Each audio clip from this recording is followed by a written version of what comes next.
In the US alone, there were over 35 million cars and trucks recalled in 2023. My guest today went from a Marine serving our country to the CEO of a growing tech company serving the automotive industry. Ryan Maher grew up in the family car business and always had the mindset of solving problems. Today, you'll discover why he started BizzyCar, what he sees coming for the industry around recalls, and how you can fill more bays.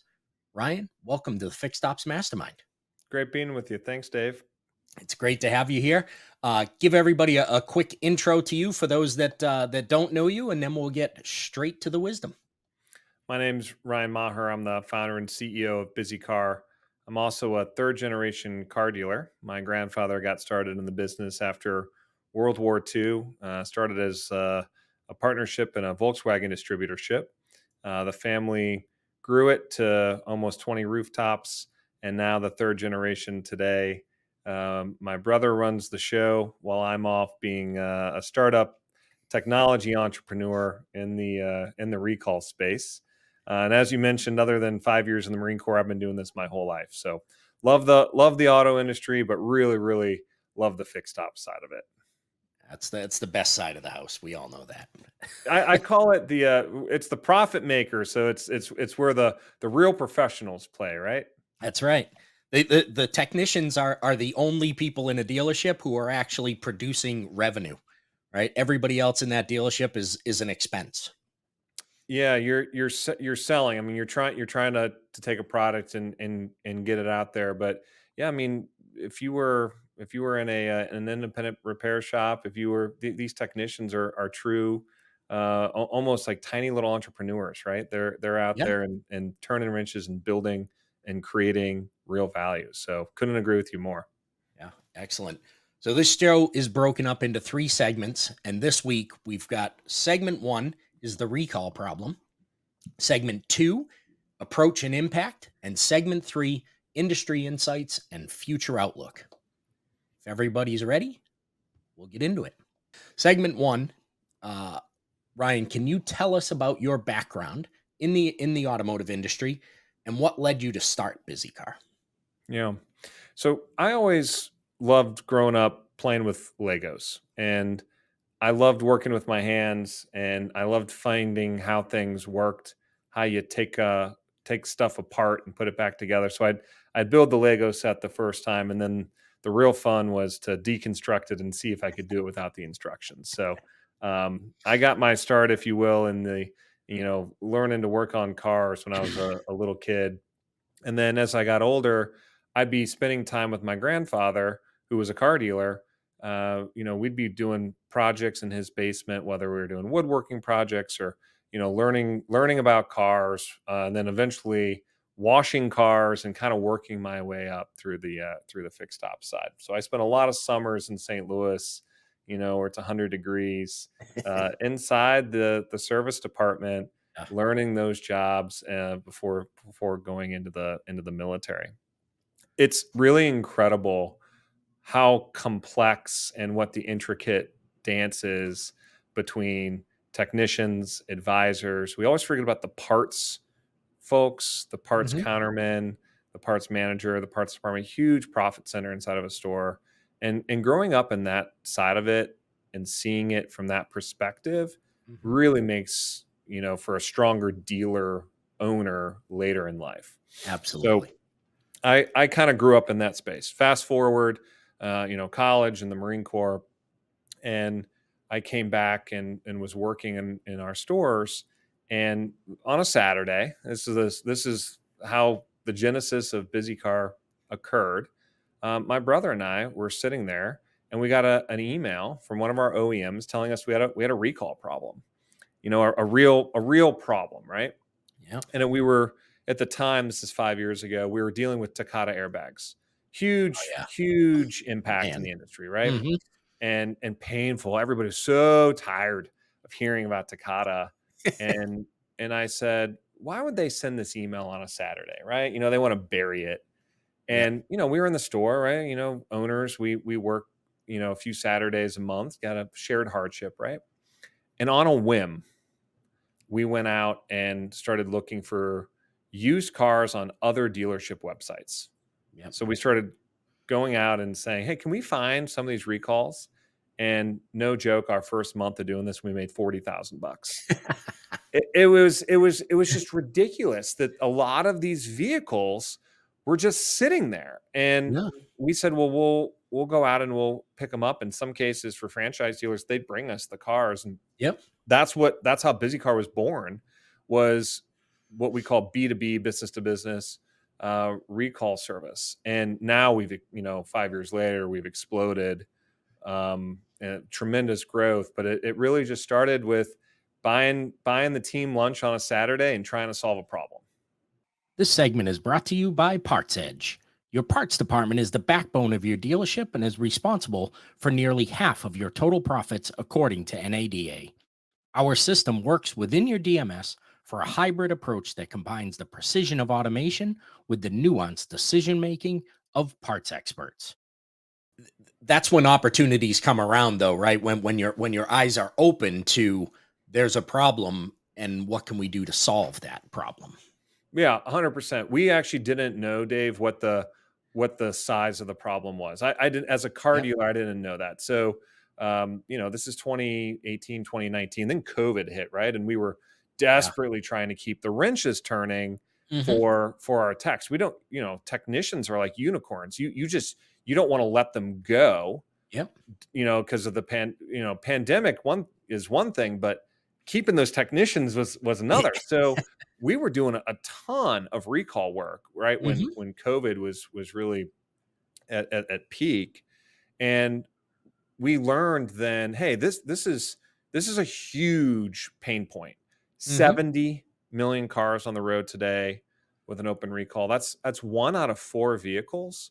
Wow. And recalls pay out at over 70% gross margin to the dealers. Yep. The thing is that nobody likes dealing with this because it's a very manual process, right? And in Right. my stores, I have four people that have to touch this. I Hmm. usually have my BDC manager, service advisor, parts manager, and then service manager. So, and any one of those four people are out of sync, Right.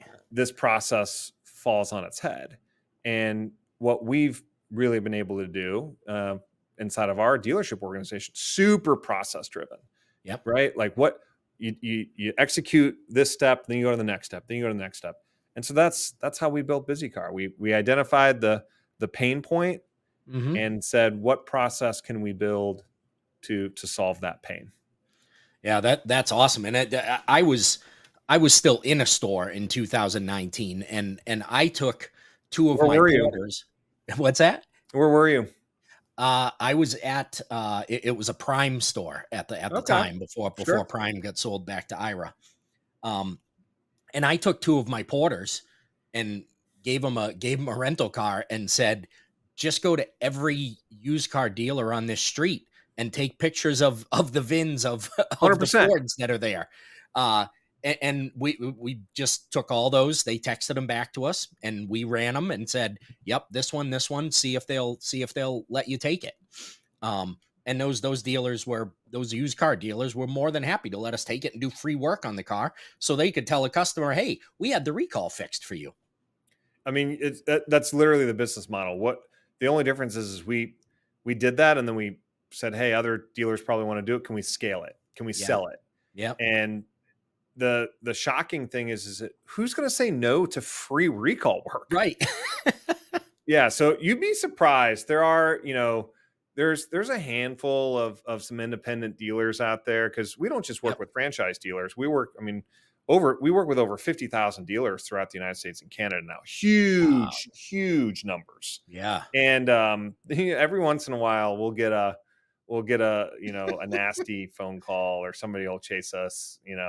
It happens, right? They just 9 times out of 10 they just don't understand what we're trying to do. Right. Right. Um, but yeah, it's free. It's free. Why would you say no to free work? Yep. Absolutely. And just another benefit to whatever customer is going to be walking onto your lot, right? To be able to tell them that you took care of a safety recall that independent dealer at this point doesn't have to do.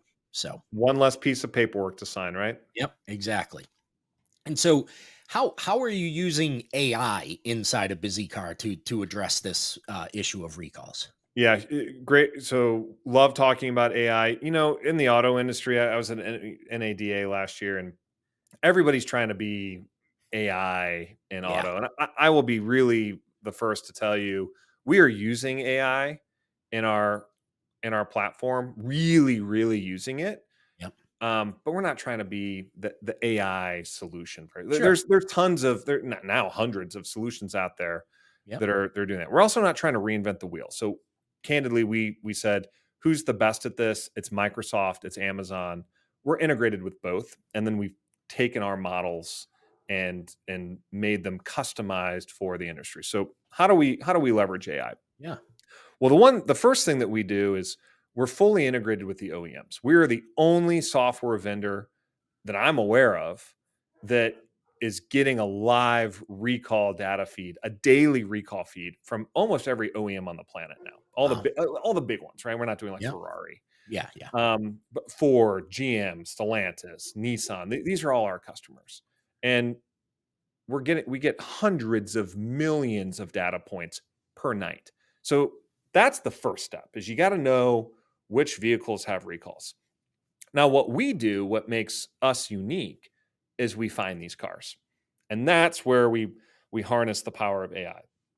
We go out there and we have a customized AI solution in our platform that helps us find these cars, and this is the really important piece, we're not just alerting the customers that they have a problem, right? What's the Yep. traditional model for recall? You get a letter in the mail, Yeah. right?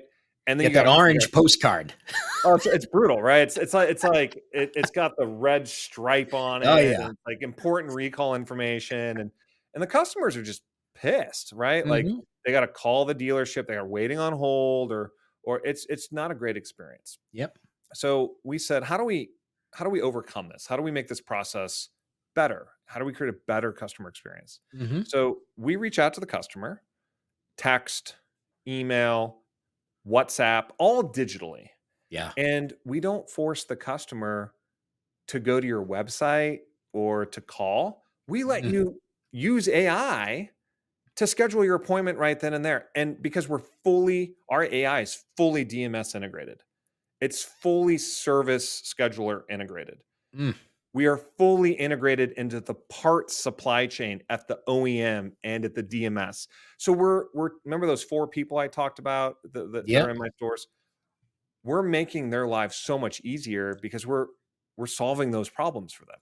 So Right. do I have parts available? Do I have remedy available? Do I have Yep. bay availability? Yeah. You don't even have to think, and it's in real time, right? Like Yep. we're talking to the customer with our AI solution, Hmm. and we're offering up the right times, the right locations. We're offering mobile repair, right? Service Mm. valet, Big. all of it's integrated into our platform.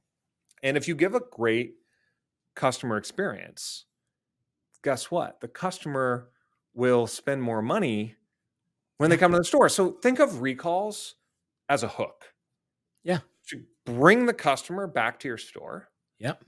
and retain them, Yeah. which is what we really want to do. The recalls are your loss leader, except they're not a loss leader. I Right. talked to dealers. I was literally on a demo this morning where I asked the dealer, what do you pay to bring a customer in for service? He didn't know. So we talk about this a lot, Dave, is what is your cost per appointment? So we call that Yep. CPA. Yep.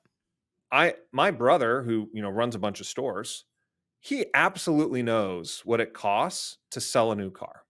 Yeah. Right? The customer acquisition cost. He knows what Right. his radio, his television, his Hmm. print, his Facebook ads. You take all that up and add it all up, it's like $1,000 a car.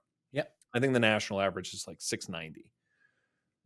But nobody knows what the true cost is to bring a customer in for service. No. And so you have all these big service retention companies out there they're like, oh, well, we can get it down to like $5 a mailer or $3 a mailer. But you're not really looking at what the true cost to bring that customer in. We have solved that, right?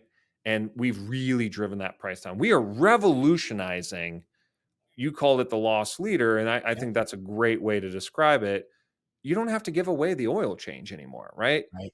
If I can text Mhm. Susie customer and tell her she has a recall, she's going to get that oil change taken care of when she comes in. Now we got to be really Mhm. careful. There's laws against we can't upsell the customer through a Off a recall. We're reek. very Right. yeah Yeah. yeah we're Mhm. super sensitive to that. Very compliant. Yep. But if the customer asks, of course we want to delight them. So Yeah. we make sure that happens. Yeah, that's excellent, and just removing all of the other friction points that a customer has, right? Like you said, they either get a letter that says from Ford that says you have a recall, or some other company that says you have a recall, and that's all that is work for them, right? one Hundred That percent. you just added a task to their day. Aggravation, frustration, friction, and if the customer, we have some dealers where the customer just has bad experience, right? And Yep. we don't we want to reduce all that. Yeah, that's excellent. Um, why are recalls such a critical aspect of the industry, and how has the landscape changed in recent years? So it's gotten more complicated, right? The nobody wants to have recalls. It's not something that the manufacturers want, right? That's expensive for them. It hurts their Hmm. profit. Consumers don't want to have an extra maintenance or service appointment scheduled. So in an idealized world, there are no recalls. That being said, these cars are super complicated today. You Yeah, should see the amount of electrical issues that we deal with in recalls now on a monthly and quarterly basis. yeah, So what we're seeing is we're seeing just a lot more complications with BEVs, right, battery electric vehicles, yep, around their electrical systems, their electrical architecture, and it's easy to be like, oh, well, in the next few years, we'll just beam an update to a car. No, you're not. Like, no, sure, that will be a part of the solution, yep, but how do I do that on an environmental control system? Or how do I adjust the seatbelt tensioner if we pass an update? So the best analogy I've ever heard about like what goes on with recalls is these cars have so many more complex parts. It's not just the sheer volume of the parts, yep, but it's the parts that we're putting on these cars, and they have to be in this like perfect symphony orchestra, yeah, and it's just not the reality, right? Cars are driving 60, 70 miles an hour on the highway, they hit potholes, stuff happens. right, And so the state of the recalls in our industry is it's it's steadily growing, right? Over time, we would love to see that come down through tools like AI and over the air updates and whatnot. It should be easier to get these recalls repaired, but hmm, we're easier too, right? We're making this really a simplified process to get your recall repaired. Use our mobile technician app. Use our service valet app. Those customer convenience items don't stop at just communicating with the customer. They also are on solution, right? right, On delivering that solution. And what we see with the industry is I think you're going to continue to see between 28 and 30 plus million recalls a year. SAR volume, are back up, right? I saw a report from Cox the other day that we're going to end the year about 16 and a half, 17 million cars. Like we're starting to see pre-pandemic numbers again. right, And I just think as car manufacturers adopt all these new features in these cars, I mean, right. it, air conditioned seats, heated seats, lumbar support. There's so much stuff that can go wrong. So Yeah. I think you're going to see a continued growth of recalls in the coming years. Hmm. Yeah, and certainly over the air, you're not ever going to get to the point where a car is always fixed through an over the air update, and your point about the abuse that car takes. I used to always use the analogy for customers. They would be like, "Well, why did that break?" I would say, "Well, take your refrigerator and drag it behind your car for 30,000 miles and tell me how well your refrigerator works after that." Right? In the But your car, snow, in the sleet, in the yeah, salt air. Yeah. It's these are complicated machines that have to deal with environmental considerations, human factors, Yep. all kinds of other stuff that happens. Exactly. They're still a mechanical and electrical thing put together by human beings, right? So That's there's it. going to be problems. It's amazing that they have as few problems as they have, considering what they go through. Totally. And honestly, all we're trying to do is, you know, we're problem solvers, right? I take this Yep. back from my time as a, you know, young Marine. There, it's all about identifying what the problem is, orienting around a solution, and then how fast can you fix it. Right. And what we're trying to do is just fix problems fast here at BizzyCar. I think the industry, you know, a lot of pressure from folks like Tesla, and Rivian. I mean, they're really good at problem solving, Yeah. and instead of just like waxing poetic on a lot of this, they solve the problems. Yeah. And we've taken a page out of their book and said, okay, what can we do to, you know, this, there's clearly a recall problem, what can we do to help solve that problem? Yeah. I love the approach. And that takes us into segment two, which is approach and impact. This segment is brought to you by Automotive Warranty Network Incorporated, family owned and operated claims management service based out of Denver, Colorado. They currently process more than 100 million in warranty per month. How does BizzyCar's technology streamline the recall and mobile process for dealerships and manufacturers? And I know you went into some of that earlier, but what's the rest of the secret sauce there? Yeah, so we think of the recall process as four steps, right? You have to identify which vehicles have recalls, you have to conduct outreach, you have to schedule, and then you have to provide a solution at the dealership to help solve it, right? Mhm. So let's talk first about identify. You got to be integrated with the OEM, not just on who has a recall, but you got to know what parts are available. Right. You also have to know where the cars are, and you have to have ownership information on those cars. This is a hard problem. Yeah. And it's not just as simple as reaching into the dealer's DMS and mining that. A lot of people do that. Yeah. Or going after DMV records and sending letters. That's been happening for 30, 40 years. So we had to come Yep. up with an innovative solution and approach to make that happen. Step two, the outreach needs to be where you got to meet the consumer. 99% of our outreach begins with a text message. You got to get in front of the device where the consumer is. They can see that text. And then let's, you know, like I'm doing a podcast with you right now, right? My phone probably has gotten, you know, we had an election, right? So I'm probably got a bunch of text messages today from people. Yep. I can respond to those message, you know, asynchronously, right? I can respond later. Yep. Well, if you're just relying on a human in your store to respond back, what happens if it's 9 o'clock tonight? You got to have that AI solution that's Yeah. deeply integrated to be able to respond asynchronously, meaning when the customer is ready. Hmm. And then you have to have that AI trained on all the potential responses. We're multilingual. We do French, Spanish, and English. Oh, We that's do great. operate in Canada, so you got to understand the different laws and regulations that apply to that. Yep. Then you have to integrate it in the scheduling system. So we're fully integrated into CDK, fully integrated into DealerTrack, fully integrated into Xtime, and so on and so on. All the major players, you got to have that integration. And then finally, you have to provide tools to the dealer. So our fastest growing product is actually mobile solutions. How do you give tools to the dealers to solve that recall out in the field or out in the customer driveway or out on the Hmm. other dealer's lot? Yep. And I've been, you know, shocked at the take rate from our Ford dealers, from our Nissan dealers, from our GM dealers, et cetera, that are doing mobile. They just didn't have the app. They didn't have the Yeah. scheduling system to provide mobile. Yep. String all these four things together, and that's how you create that ultimate customer experience.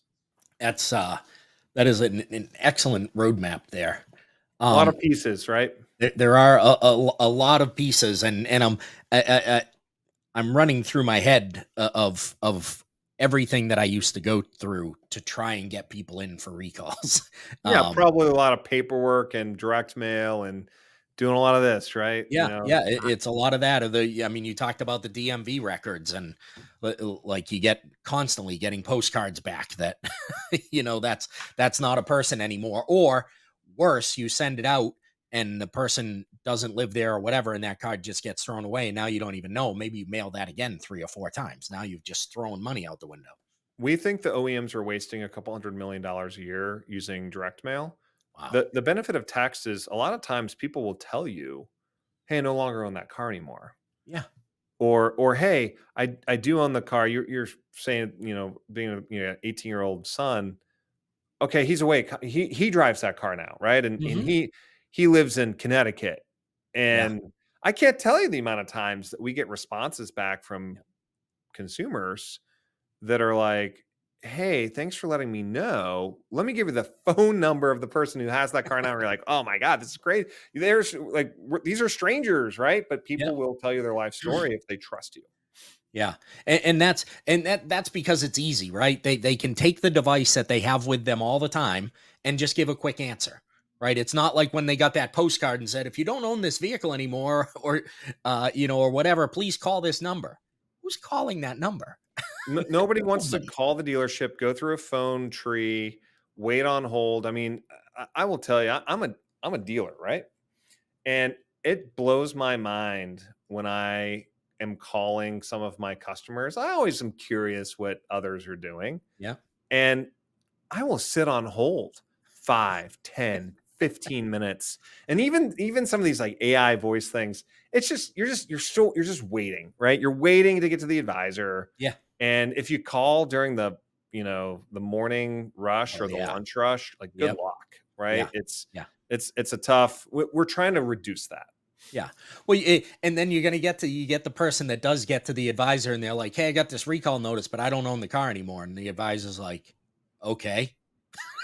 And they don't He doesn't update know the what to do with that. records, right? And then and here the other problem, Dave, is you have this asymmetric information. So the dealer has a different set of information than like the recall retention company that's historically been doing this, which is Yeah. different than the OEM. It's a mess. Yeah. What we're doing is we're stringing it all together. We're connected to everybody. We have Mhm. 65,000 integration partners on our platform today and Wow. growing. So think about the years it's taken us to build those partnerships. Yeah. And it can be anything from, a small independent store to a fleet company that has a 500,000 vehicles. So what we're doing, what our platform is doing is we're connecting everything that's never been connected before. Which is desperately needed in this industry. Not just around recalls in a bunch of other areas too, but That's right. It's happened in other industries. It's just time to be happening in automotive. absolutely. Ryan, can you share a success story that demonstrates the impact of your solution? Yeah. So one of my favorite dealer groups that we talk about. Do you know the Tasca Group in Absolutely. Rhode Island? Yeah, Yep. Bob Tasca, great partner of ours. Drives the funny car in the Yeah. auto racing world. Uh, there are some customers of his that we have brought back to his stores that haven't been there in over 3 years. So Wow. we that's one of my favorites. Like I can talk about profit and you know uh, all of our stores are getting 4, 5, 6 to 1 ROI on what Mhm. they pay us. Some stores are making millions a year on it's not just the recalls, it's the upsell. Sure. That's great. I'm really focused now on retention. Yeah. How do I create a loyal base of customers for these dealers? Yep. So we'll pick on Bob. I can't talk about the publicly traded groups, and right.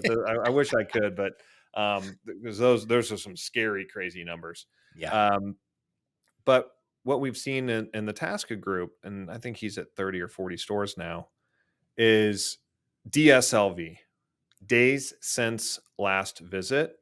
Mhm. And there are customers of his that we're averaging now over 700 days. So that customer has not been in that store in 2 years. Yeah. 2 years since their last visit. They're gone. And back to our hook, right? Our recall hook analogy. I'm able to bring that customer back to the store, that Hmm. customer is now a retained customer, which is really important, Yep. right? As car dealers, what do we want to do? We want to sell cars. Yeah. Well, now that customer's in the store, or Tasca does mobile service, we send them out into the field, and we're able to complete those mobile repairs on site. Yep. So huge success story there. That actually helped us create a new product inside of our platform, and we're really focused on making sure we're going after those customers that have not been in there in years, because Yeah. those are really valuable gets. Hmm. Yeah, absolutely. Because you said 700 days since they've been in the dealership, they're gone. They're not coming back. They've That's not a defected. that's not I didn't drive very much and don't need an oil change. Right. I went to, mom and pop, or, quick lube this or whatever. Like, Yep. we should not be losing customers because of price, right? Like, I'm Right. never going to lose an oil change customer on price. In fact, franchise dealers are about 18% cheaper Cheaper. national average than express service. Yep. We lose them because of convenience. Yes. And one of the things, if we can make the scheduling process, the communication process, the parts are there. I can't Yep. I can't emphasize enough this, like, parts thing, how important it is to have the part in stock when the Yep. customer car is there. We make sure all that happens, and that's how you create the super loyal fan base, Hmm. like we've seen in the Tasca group. Yeah. Well, are you going back to a restaurant that you go to and they go, well, we don't have any food today, Yeah, right? it'd be great. The It's chef forgot to order the part. Like, we have cooks, right? Like, we yeah. we we could cook the food, but we Yeah. didn't order the right part, the right food for this today. Then that's a great analogy. I'm gonna steal that. That's a good one. There you go. You can have that. What are some of the biggest challenges that dealerships are facing when it comes to managing recalls, and how are you guys helping them overcome? Yeah, so number one is educating, a lot of some new folks in the industry on the value, the power of a recall, Mm. our ability to reach out to consumers without their consent. This is really, really valuable. Yep. I don't need a customer to be opted in to marketing with a recall, right? There's an Yep. exemption for TCPA, Telecommunications Consumer Privacy Act. If your vehicle is a safety recall, I can reach out to you. Yeah. So that has been a huge, like, education in the industry for these dealers. Hmm. Everybody should be doing this, right? Right. And the challenge that we've seen, and ignore COVID, Dave, like, you had COVID, then you had the supply chain disruption. Like, we've normalized off of that. So, Right. and everybody always talks about the technician shortage, and all these. I get it. If there's a pain point, you Hmm. got to just go solve it, right? Go.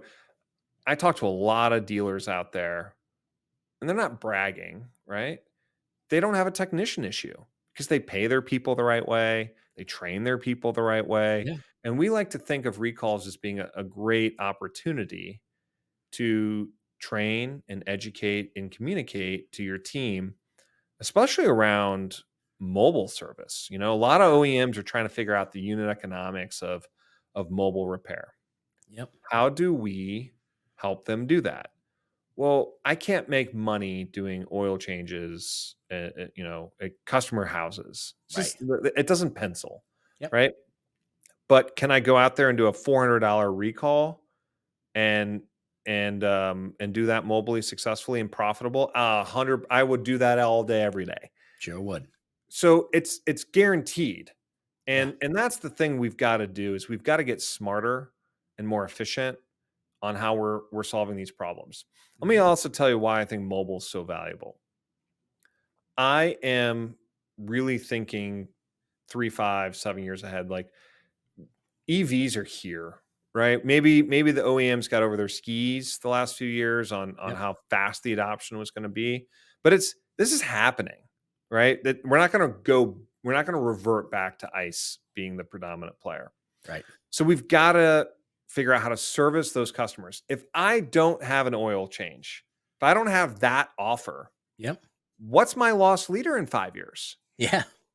We have to be ready as the industry evolves. And I would rather be ahead of this problem than behind it. Yeah. The analogy my dad always talks about is, and you've been in the industry a while.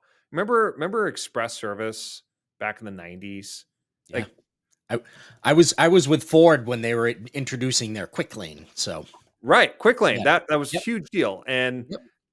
dealers were like up in arms. We don't do that here. We do main shop work. And I just remember I was a kid at the time, but my dad coming home and just being like trying to convince the service managers that this was valuable, like getting the customer, the muscle memory for the customer to come back to the dealer was, Yes. solving retention. I feel like mobile service and in some ways like service valet, pick up and drop off, Hmm. that's express service today. Yeah. And dealers don't love change, right? They're happy. Really? Yeah, who would have thought? Um, but I just feel very strongly that mobile is something that they're going to have to adapt to because Yep. all these other EV companies, Tesla, Rivian, that's the default for them is Right. mobile repair. Yeah. You're still always going to need the service department, a Hmm. physical service department, especially for getting the car up on a lift and whatever. But we have got to make these adjustments in our industry Yep. or people aren't going to be. I mean, what's the dealer service model look like in 20 years Yeah. if the customers aren't loyal and retained to us? They're going to go elsewhere. Yep. And it's time that we do that. Start with recalls. What a great way to build your mobile platform. I mean, there's some dealers I work with that have 10,000 vehicles in their PMA Yeah. that have a recall. I can show you where every one of them are located. Send that mobile truck out there and get them done. Yeah. Absolutely. I love that. And that, if you extrapolate that out as they're going to those houses, right? That's an opportunity to now sell that mobile service to those customers, right? Yes, we Totally. came to your house for the recall, but I can also come to your house for, here's a whole list of everything I can do with your car parked in the driveway. I'll give you a great example. I had a Korean OEM come on site to one of my stores, and they were watching my team go perform mobile service. And we went to a guy's condo. He was like a CPA or an accountant of some kind. And we went out, we did his recall. We ended up doing an oil change for him as well. And at the end, I pulled him aside and I said, "Hey, my name's Ryan Maher. I'm the dealer. I just curious what your feedback on this experience is?" And he looked me dead in the eye and he goes, "I will never come back to your store. This was so easy." And like the OEM folks were just like, "Oh my God, Oh this no. is real." And it was one of those aha moments, I think, where people are like, "Wait a second, I get my food delivered, I can get my groceries delivered, I get all Yes. my furniture." That's the world we live in. If we Yeah. don't meet the customer where they want to be met, they'll go elsewhere. Hmm. They'll defect to a non-franchise brand, a Tesla or used car or whatever, and they will have their needs met there. Absolutely. It's we have become very adept at making it difficult for our customers We to have, do, to haven't do we? business. I commented on LinkedIn to somebody who put a post about advisors having to log into too many systems, and their argument was, well, but as a customer you have all these apps on your phone that you use that are all different every day. And I said, my response was, a customer doesn't go to Amazon and pick out a what they want to order and then go back to their bank and have to log into their bank to get a payment to then go back over to FedEx or UPS to get it shipped to them. They go to Amazon and click, in 2 clicks, they can have whatever they want, Yep. right? You But we gotta make it have difficult. that's patented by Amazon, by the way. I think it's a really good idea. But the idea of the single pane of glass is so critical.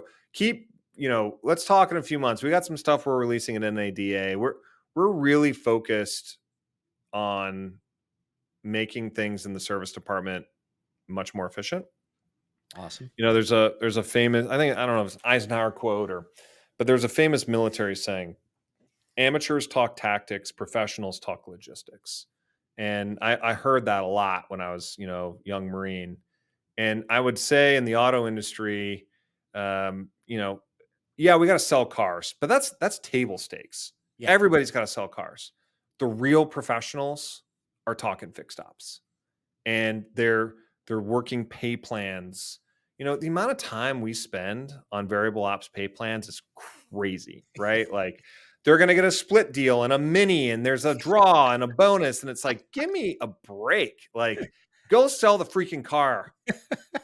But we don't take the same time and attention and care. And every time a dealer tells me they have a tech problem, the first question I ask them is, what's your pay plan?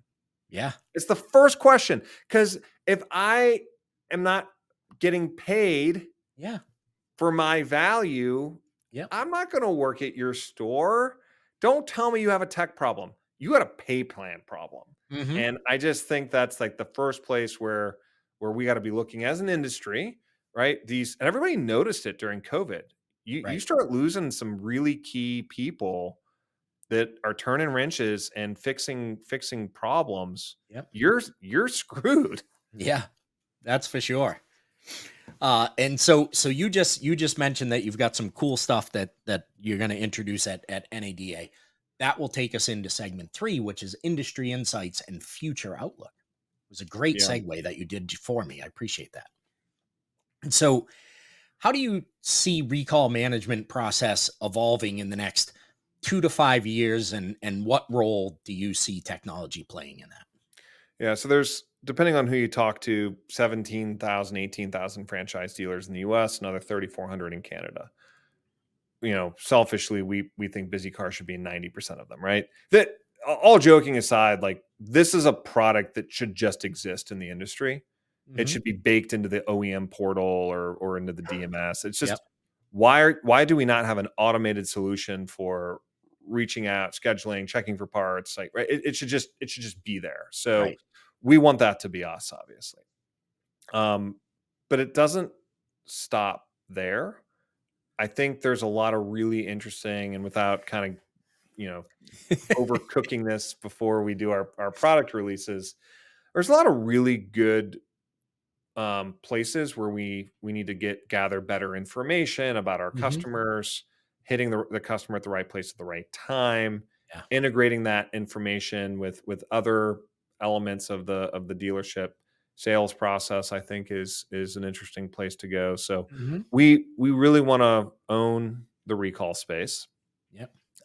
We think we have we're years ahead of anybody else in the space, and it's just time, right? Like, let's Yeah. just put this problem to bed, and then we'll start applying, our process and technology to mobile service or whatever it is that we're going to work on next, right? Yep. As far as recalls go, I think you're going to continue to see 28 to 30 million recalled vehicles per year. I think that's going to stay pretty steady for a while.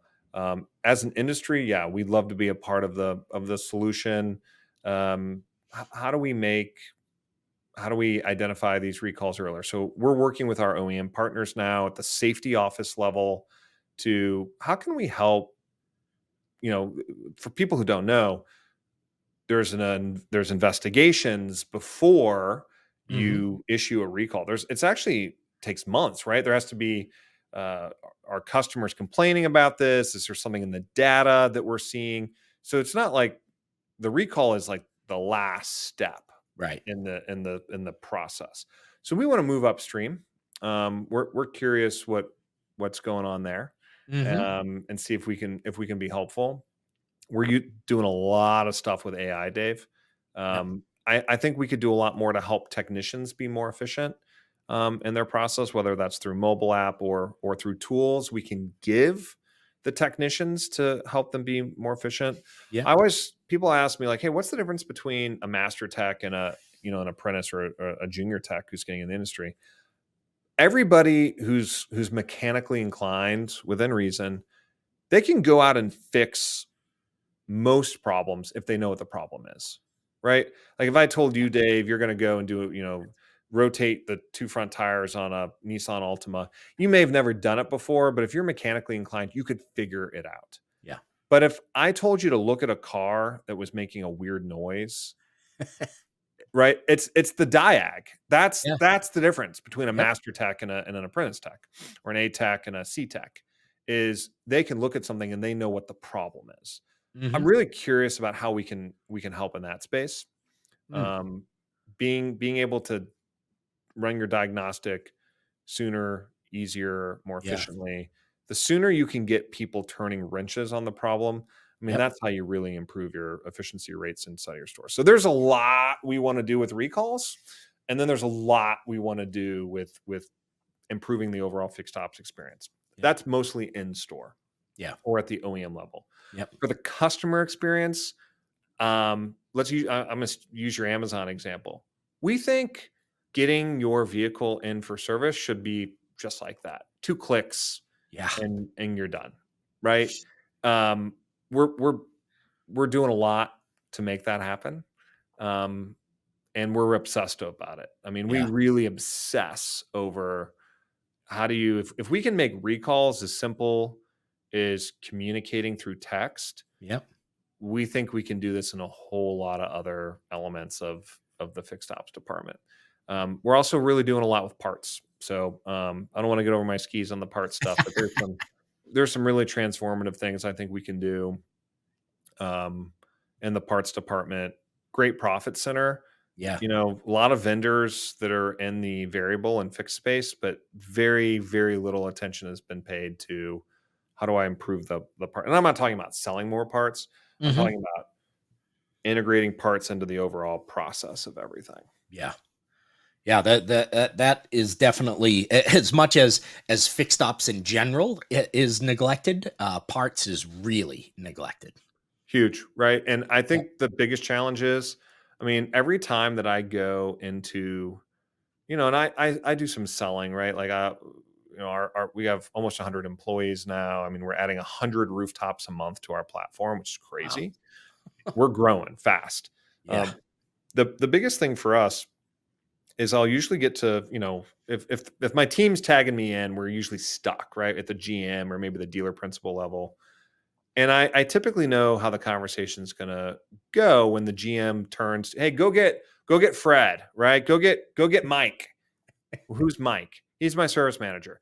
That GM doesn't understand anything about fixed ops. It's a burden for him. Right. And I would love to figure out how to really educate Yeah. the non-fixed ops folks, Yep. things they should just know. If you don't know what fixed absorption is or efficiency or capacity settings, and then what ends up happening, right, is you have this GM, right, a lot of type A ego there, and you've got this service manager, sometimes a lot of like, I've been here 40 years, don't tell me, Yep. white, rice ain't white.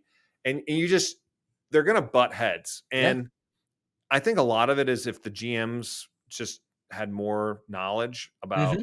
what it is that this guy does over here, Yeah. how hard his job is, Yep. and and if the service manager understood, like, hey, I'm a profit center, it's my job to, okay, well, there's a lot we can do here to improve this, Yeah. and I would love to be a part of that solution. I really, really believe that service managers, a really good FOD, fixed ops director, Yep.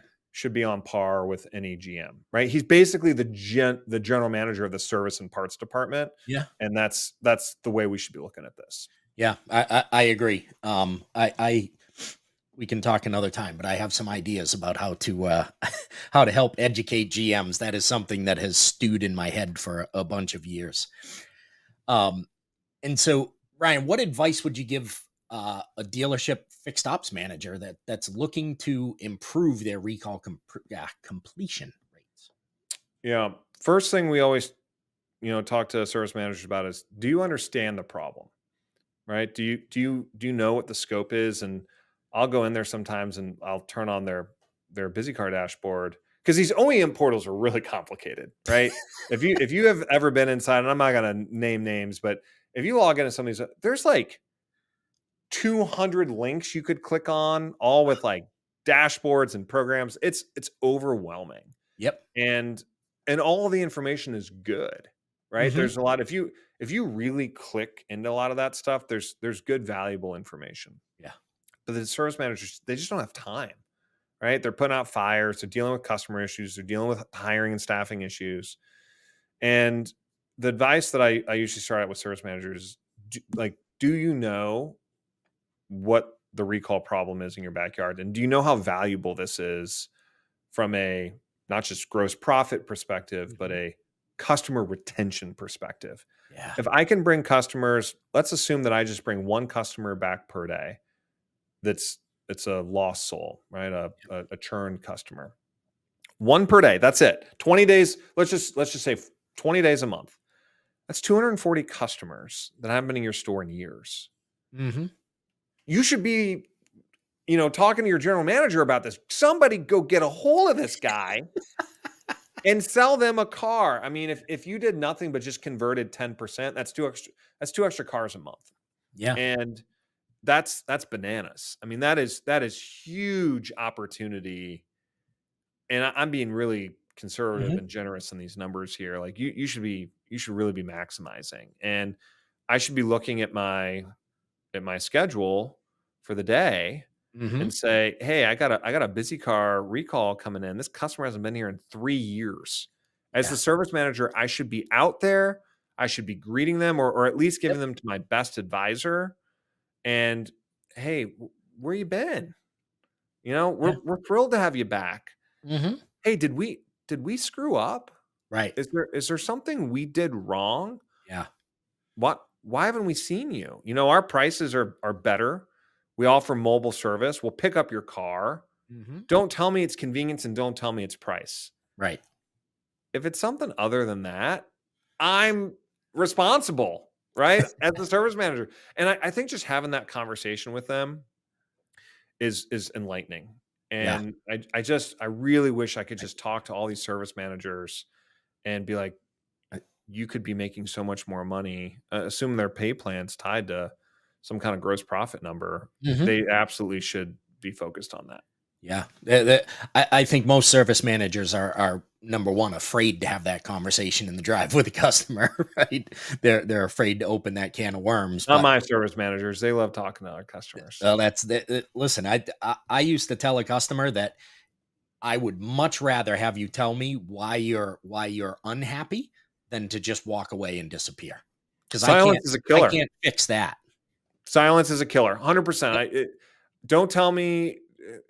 I always tell this to my team internally here at BizzyCar is I need the bad news first. Don't bury the lead. I Yeah. can't fix it Right. if I don't know about it. And Hmm.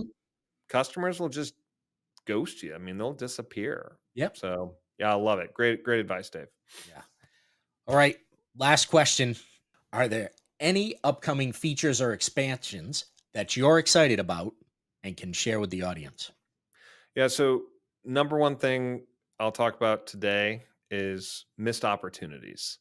So I don't know if I didn't know what this was a year Hmm. ago. So for those who don't know, a missed opportunity is a customer that comes into your store with a recall and leaves your store still having that recall on their vehicle, right? So we didn't fix it. Yep. That should never happen, right? Right. As long as there's a remedy available and parts are available at the OEM, Yes. you should never, ever have that happen. Your missed opportunities percentage should be 0. Yep. The reason why it happens is the BDC or the service advisor, they run out of time. They don't call the customer a day in advance. And so the customer is coming in for an oil change, Hmm. right? That takes a half hour. Maybe it's 6/10 or whatever. Lube oil filter, something. They're coming in for an hour, expecting an hour. Yep. And then the service advisor meets them and goes, "Oh, Dave, your 2023 F-150 has a recall." What's the first thing they ask? How much Not how time is much that it's going gonna to take? cost. What's that? How much time is it going to take? How long is it gonna take?